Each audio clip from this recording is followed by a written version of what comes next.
Gents, we're back in the car because I didn't type anything out today.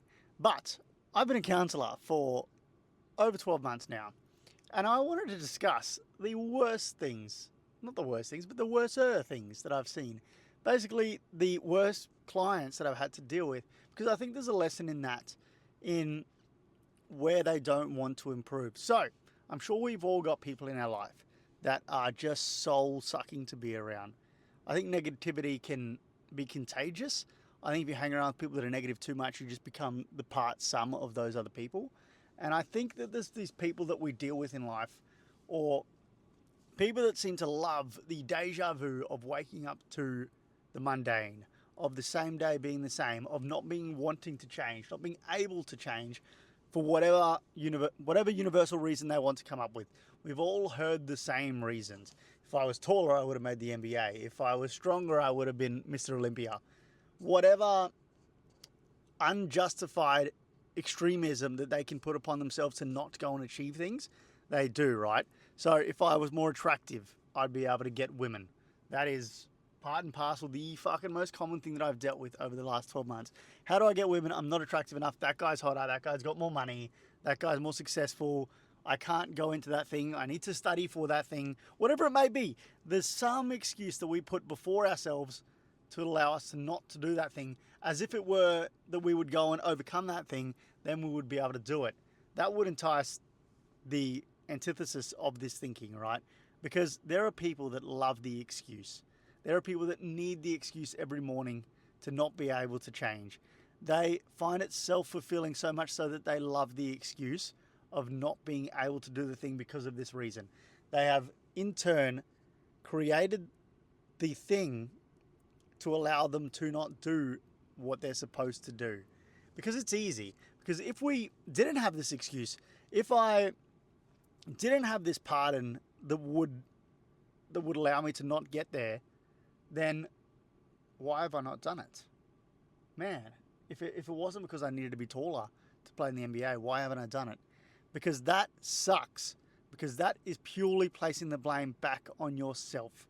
And I think if we open up all of that, we start to look at signs of inferiority, a superiority complex at the exact same time, gloating about their misfortunes, falling in love with their misfortunes so they don't have to prove to anyone else why they could do it.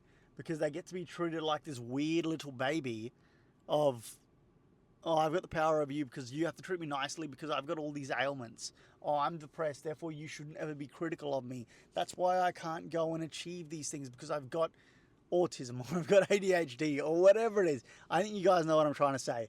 I think we fall in love with this excuse so that we don't have to be our best self, because being our best self is facing the shadow of ourselves, which we are scared of. Because it's fucking scary. It's scary to do more. It's scary to fail on your own merits. And that's why we don't contribute 100% to tasks. So there's always like, I put this thing off at work all the time. I will submit like an 80% baked task and then fall into this weird habit where I'll ask for feedback back after I've submitted 80% of the task. And it's always like, change this, change that, do this. And then it probably starts to complete the other person's mind picture of yourself that this is your best work, right? Your 80% is your best work.